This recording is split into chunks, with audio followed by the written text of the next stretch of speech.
السلام علیکم ورحمۃ اللہ وبرکاتہ۔ آئیے آج پڑھتے ہیں نورانی قاعدہ کا تختی نمبر 28 اور یہ آخری قاعدہ ہے۔ کلمات اسلام یعنی اسلام کا کلمات، اسے کلمے کو یاد بھی کرنے ہیں اور اس کا ترجمہ بھی یاد کرنا ہے۔ کلمہ طیبہ اسے اول کلمہ بھی کہتے ہیں۔ لا الہ الا اللہ محمد الرسول اللہ۔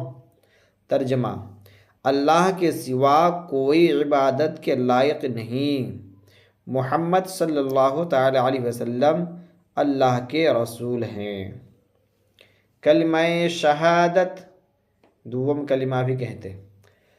کلمہ شہادت: اشہد ان لا الہ الا اللہ واشہد ان محمدا عبدہ ورسولہ۔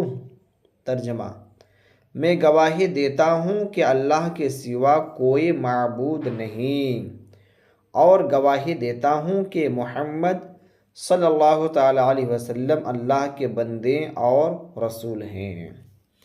یہ تیسرا کلمہ۔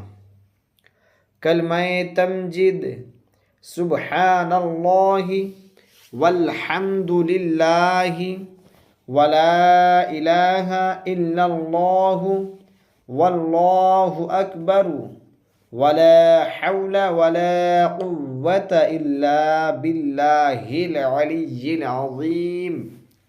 ترجمہ: اللہ کی ذات ہر عیب سے پاک ہے اور تمام تعریفیں اللہ ہی کے لیے ہی، اور اللہ کے سوا کوئی معبود نہیں، اور اللہ سب سے بڑا ہے، اور نہیں ہے گناہوں سے بچنے اور نیکی کرنے کی قوت مگر اللہ کی توفیق سے جو بلند عظمت والا ہے۔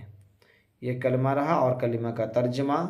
یہ کلمہ بھی یاد کرنی ہے اور ترجمہ بھی یاد کرنی ہے۔ اس میں کلمے میں کہیں کہیں پر دوسری کتابوں میں کچھ کلمات زائد اور کمی کے ساتھ بھی ہے، وہ بھی صحیح ہے، لیکن یہ کتاب میں جس طرح ہے اسی طرح اس کو ابھی فی الحال یاد کیجیے۔ ٹھیک ہے، السلام علیکم ورحمۃ اللہ وبرکاتہ۔